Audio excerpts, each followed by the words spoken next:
நீங்கள் பார்த்துக் கொண்டிருப்பது உங்கள் விஜய்.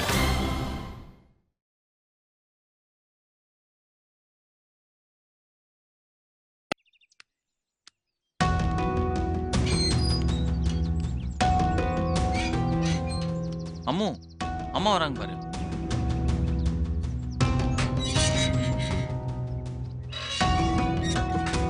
குடுமா.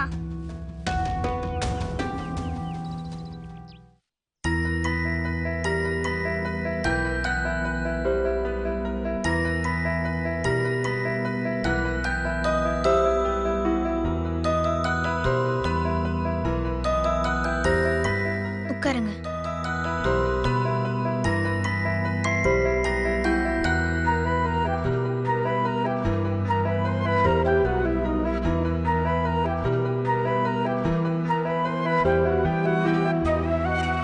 சொல்லுங்க, என்ன விஷயம்? இல்ல,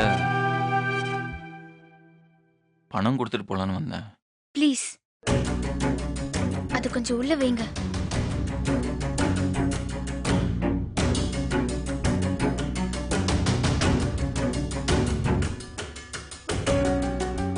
இந்த பணம் இனிமே எனக்கு வேண்டாம். ஏங்க, இது உங்க பணங்க. இப்படி சொல்லிதான் போன தடவையும் கொடுத்துட்டு போனீங்க. ஆக்சுவலா நான் அதை வாங்கியிருக்கவே கூடாது. நீங்க தான் என்னென்னமோ பேசி என்னை வாங்க வச்சிட்டீங்க. நான் வேணா அதை திருப்பி தந்துடுறேன். என்னங்க இப்படி பேசுறீங்க? சாரிங்க. நீங்களா இருக்கிறதுனால தான் இந்த அளவுக்கு பேசுறேன். இதுவே வேற யாராவது இந்த மாதிரி பணத்தை கொடுத்து ஹெல்ப் பண்றேன்னு வந்திருந்தாங்கன்னா நல்லா திட்டி அனுப்பியிருப்பேன்.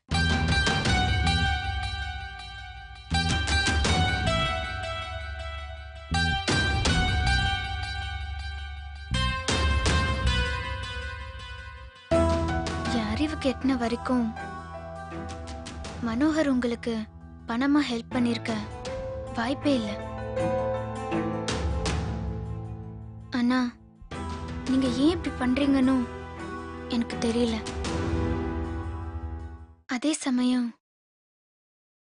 உங்களை பார்த்தா வேற எதுவும் தப்பான நோக்கம் இருக்கிற மாதிரியும் எனக்கு தெரியல. இல்லனா இவ்வளோ நேரம் உங்ககிட்ட பேசியிருக்கவே மாட்டேன்.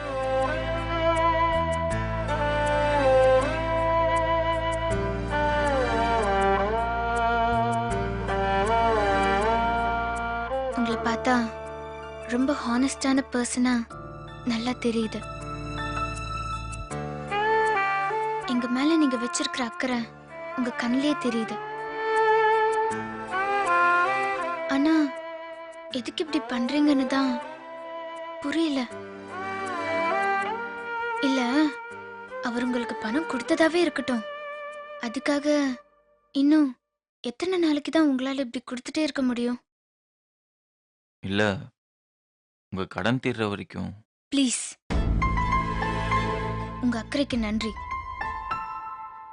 இனிமே உங்க பணம் எனக்கு வேண்டாம்.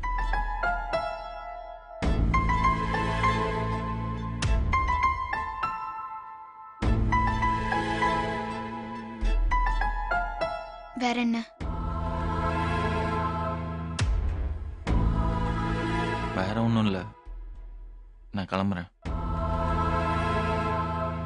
ஒரு நிமிஷம்.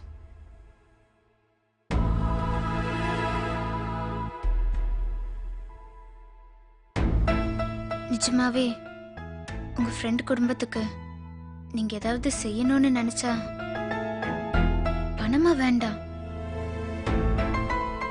அதுக்கு பதிலா ஒரு நல்ல வேலை ஏதாவது இருந்தா சொல்லுங்க.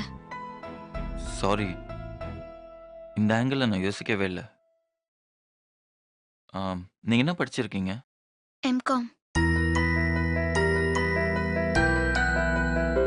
இதுக்கு முன்னாடி வேற எங்கேயாவது ஒர்க் பண்ணிருக்கீங்களா? கல்யாணத்துக்கு முன்னாடி 3 years ஒரு கம்பெனில ஒர்க் பண்ணிட்டு தான் இருந்தேன். இவரு வேண்டான்னு சொன்னதுனால விட்டுட்டேன்.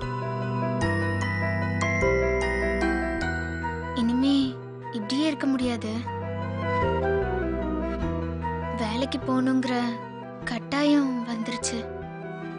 வாடகை கொடுக்கணும், கரண்ட் பில் கட்டணும், குழந்தையோட படிப்பு செலவு, அப்புறம் ப்ரொவிஷன்ஸ், அது இதுன்னு திடீர்னு எல்லா சுமையும் என் தலைக்கு வந்துருச்சு.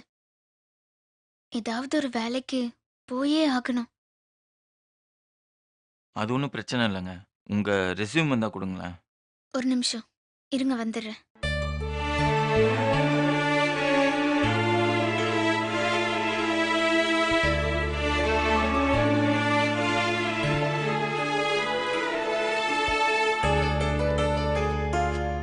இந்தாங்க.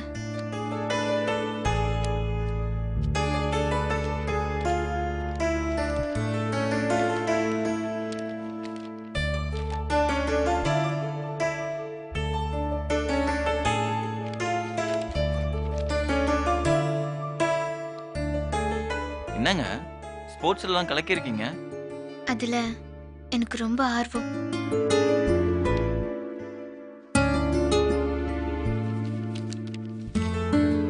ஏங்க நிஜமாவே உங்க ப்ரொஃபைல் நல்லா இருக்குங்க. நான் கண்டிப்பா வேலைக்கு ஏற்பாடு பண்றேன். தேங்க்ஸ். இது என் கடமைங்க. தேங்க்ஸ் எல்லாம் சொல்லி என்னை கஷ்டப்படுத்தாதீங்க.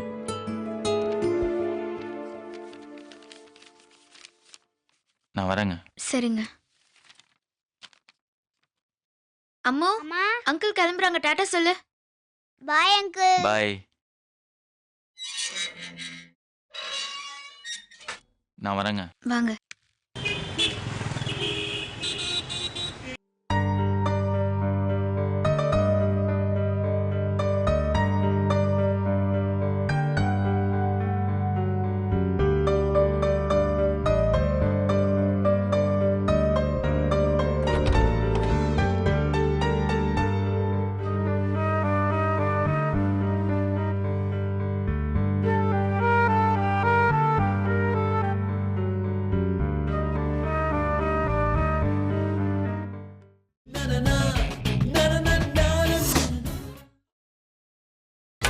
நீங்கள் பார்த்துக் கொண்டிருப்பது உங்கள் விஜய்.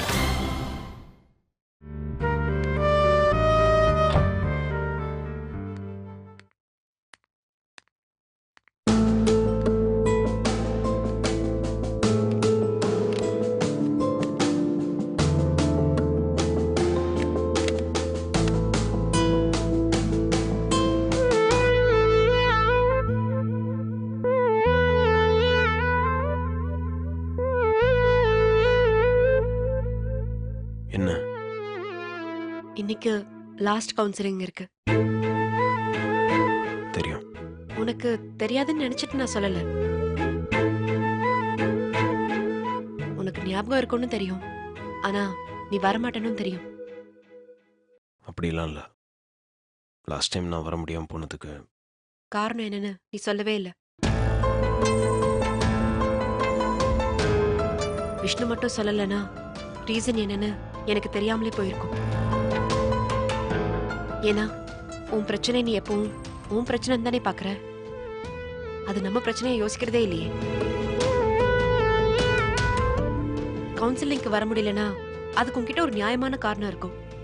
ஹோட்டல்ல அன்னைக்கு மீட் பண்ண வர முடியலனா அதுக்கும் உன்கிட்ட ஒரு நியாயமான காரணம் இருக்கும். ஆனா அது என்னன்னு என்கிட்ட சொல்ல மாட்டல.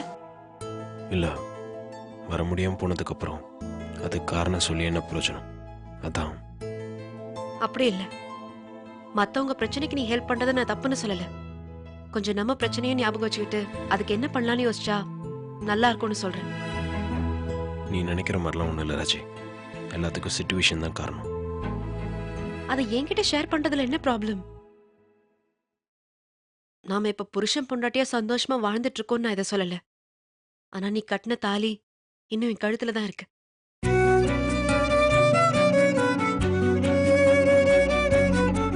அது என் கழுத்துல தொடர்ந்து இருக்கணுமா இல்லையாங்கிறது இன்னைக்கு நீ வரதையும் வராததையும் பொறுத்துதான் இருக்கு. இல்ல, நான் வரேன். இன்னைக்கு உனக்கு வேற ஒருத்தர் பிரச்சனையை சமாளிக்கிற வேலை ஏதாவது இருந்தா இப்பவே வர முடியாதுன்னு சொல்லிடு. அட்லீஸ்ட் மேடத்துக்காவது நான் ஃபோன் பண்ணி சொல்லிடுவேன். போன தடவை மாதிரி அவங்க முன்னாடி இன்னொரு தடவை என்னால அசிங்கப்பட முடியாது. இன்னைக்கு அப்படிலாம் ஆகாது. நான் கண்டிப்பா வரேன். என் மேலே உனக்கு நம்பிக்கை இல்லைன்னு தெரியும். ஆனால் அது எனக்கு கஷ்டமா இல்லை. அந்த அளவுக்கு நான் உன் மனசு நோக்கடிச்சிருக்கேன். ஆனால் இப்போ நிஜமாவே சில விஷயங்களை நான் ஓப்பனாக பேசலான்னு முடிவெடுத்திருக்கேன். மனசில் இருக்கிற எதையும் வாய் திறந்து பேச மாட்டேங்கிறேன். மனசில் இருக்கிற எல்லாத்தையும் எல்லா சமயத்திலும் அவ்வளோ ஈஸியாக வெளியே சொல்லிட முடியாது ராஜி. அப்படி சொல்கிறது ஏதாவது ஒரு வகையில் உன்னை பாதிக்கும்னா கண்டிப்பாக என்னால் அதை வெளியே சொல்ல முடியாது. ஆனால் நான் வேணும்னே திரும்ப திரும்ப உனக்கு கஷ்டம் கொடுக்கறதா நினைக்கிறப்பார், அது இனிமேல் இருக்காது. நான் இன்னைக்கு கண்டிப்பாக கவுன்சிலிங் வரேன். நீ என்ன நம்பலாம். சரி, ஒரு பேச்சு கேட்குறேன். கவுன்சிலிங் அட்டென்ட் பண்றதை விட உனக்கு வேற ஏதாவது முக்கியமான பிரச்சனைய ஹேண்டில் பண்ற மாதிரி சிச்சுவேஷன் வந்தா நீ என்ன பண்ணுவ? ப்ராப்ளம் எப்போ வரும்னு யாருக்கு தெரியும்? சரி, வந்துருச்சுன்னு வச்சுக்கோயேன், அது எனக்கு கால் பண்ணி இப்படி ஆயிடுச்சுன்னு சொல்லுவியா? இல்ல என்ன பிரச்சனையா இருந்தாலும் கவுன்சிலிங் தான் முக்கியம்னு கிளம்பி வருவியா? ராஜி, நீ சொல்றதெல்லாம் புரியுது. ஆனால் நீ இவ்வளோலாம் யோசிக்க வேணாம். இன்னைக்கு என்ன பிரச்சனை வந்தாலும் நான் யார்கிட்டயாவது ஹேண்ட் ஓவர் பண்ணிட்டு நான் கவுன்சிலிங்க்கு வரேன். என்ன இன்னும் என்ன நம்ப முடியலையா? இல்ல, திடீர்னு எப்படி இவ்வளவு தெளிவா உறுதியா பேசுறேன்னு புரியல. உன்னை குழப்பினதெல்லாம் போதும்னு தோணுது.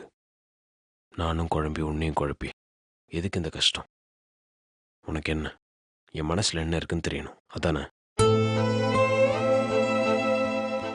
இன்னைக்கு கவுன்சிலிங்கில் எல்லாத்தையும் சொல்லிடுறேன்.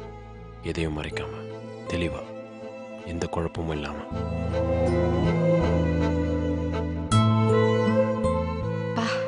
இன்னைக்காவது வாயை திறந்தியே.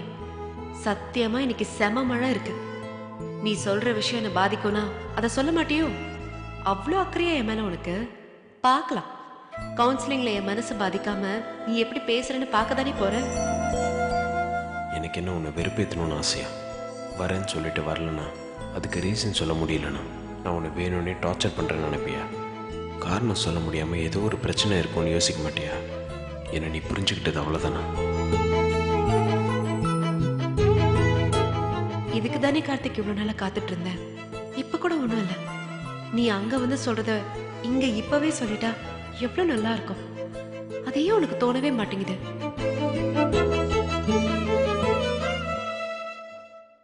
என்னை பற்றி இவ்வளோ நாளா ரொம்ப கேவலமாக நினச்சிட்ருக்கல.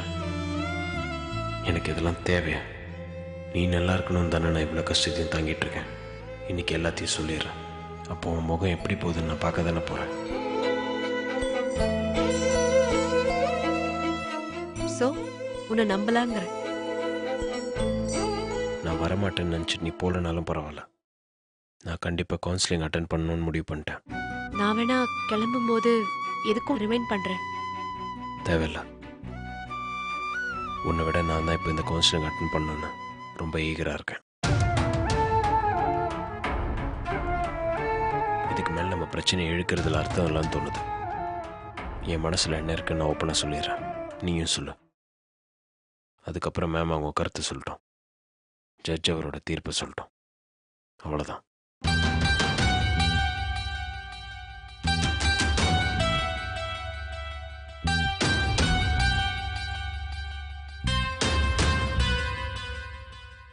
என்ன? ஒன்றும் இல்லை, நான் வரேன்.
உட்காருங்க குட் உட்காருங்க evening madam. Good evening good evening good evening ma'am.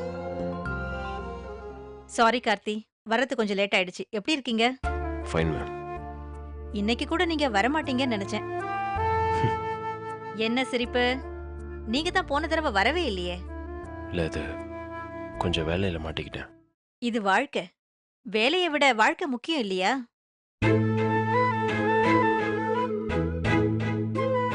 Karthi இது லாஸ்ட் கவுன்சிலிங் இதுக்கப்புறமா நீங்களும் நானும் விரும்பினா கூட எதுவும் மாறப்போறதில்ல நிஜமாவே எனக்கு இந்த பிரச்சனை இருக்கு அதிலிருந்து நான் வெளியில வரணும்னு நீங்க நினைச்சா மட்டும்தான் நான் உங்களுக்கு உதவ முடியும்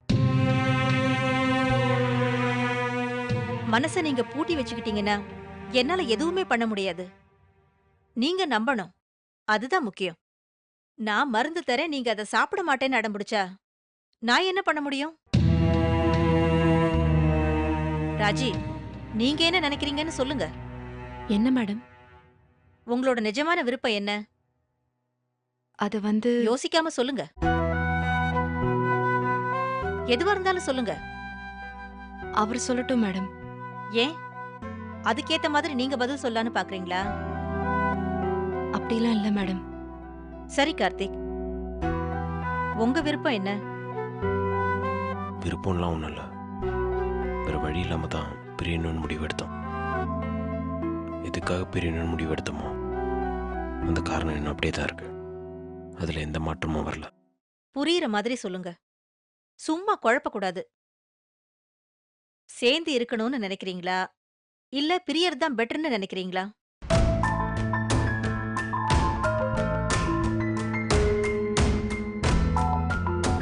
எதுவா இருந்தாலும் மனசுல இருக்கிறத ஓப்பனா பேச சொல்லுங்க மேடம். சொல்லுங்க கார்த்தி அவங்கள பிடிக்கலன்னு சொன்னீங்க ஆனா அதுக்கு ஒரு காரணம் கூட சொல்ல மாட்டேன்னு அடம்பிடிச்சா என்ன அர்த்தம் முதல்ல அத சொல்லுங்க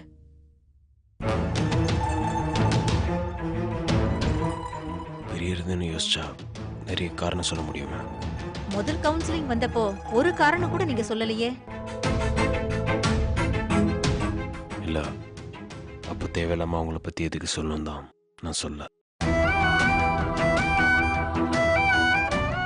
கார்த்தி உங்களுக்கு வேற எதுவும் பிரச்சனை இல்லையே உங்களை நாங்கள் முதல்ல பார்த்தப்போ நான் போய் சொன்னேன் மேம், அது மட்டும்தான் இப்போ பிரச்சனை. சரி இப்போ உண்மையை சொல்லுங்க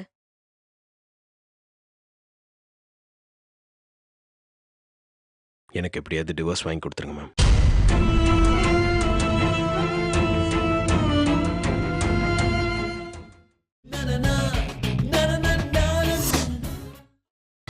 நீங்கள் பார்த்துக் கொண்டிருப்பது உங்கள் விஜய். எனக்கு எப்படியாவது டிவோர்ஸ் வாங்கி கொடுத்துருங்க மேம்.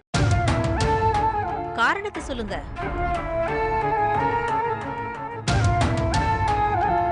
மேம், எங்களுக்குள்ள இருந்தது நிஜமான காதல் தான். நான் எனக்கு சந்தேகமா இருக்கு. உண்மையான காதல்லாம் விட்டு கொடுக்கணும். இவ எனக்காக எதையுமே விட்டு கொடுத்ததில்ல.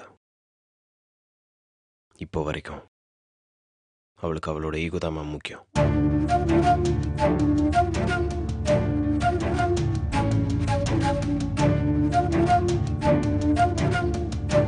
நான் படித்தவன், அவ ஒரு ஸ்மால் டவுன் பொண்ணு. கல்ச்சராகவே எங்களுக்குள்ள ஆரம்பத்துலேருந்து பொருத்தம் இல்லை. அவள் ஆரம்பத்தில் எப்படி இருந்தாலும் அப்படியே தான் இப்போவும் இருக்கா. அவளுக்கு ஏற்கனவே ஒரு தடவை நிச்சயதார்த்தம் நடந்து கேன்சல் ஆயிருக்கு. இப்போ பாரு சந்தேகம். என் கிளாஸ்மேட் ஏஞ்சல் என்கிட்ட பேசினா சந்தேகம். என் பாஸ் சூசன் என்கிட்ட பேசினா சந்தேகம். அப்படி வார்த்தையாலே என்ன கொல்லுவா. எனக்கு நிம்மதின்றது இல்லாமல் போச்சு மேம்.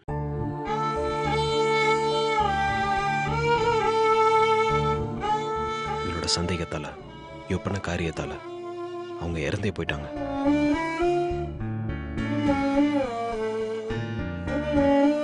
இவளால என் குடும்பத்தை நான் இழந்துட்டேன். அனாதை ஆயிட்டேன் மேம். கார்த்தி பெரிய பெரிய வார்த்தையெல்லாம் சொல்றீங்க அதோட விளைவு என்னன்னு தெரிஞ்சுக்கிட்டு தான் சொல்றீங்களா? உண்மையை சொல்கிறேன் மேம். வேற என்ன சொல்லுங்க.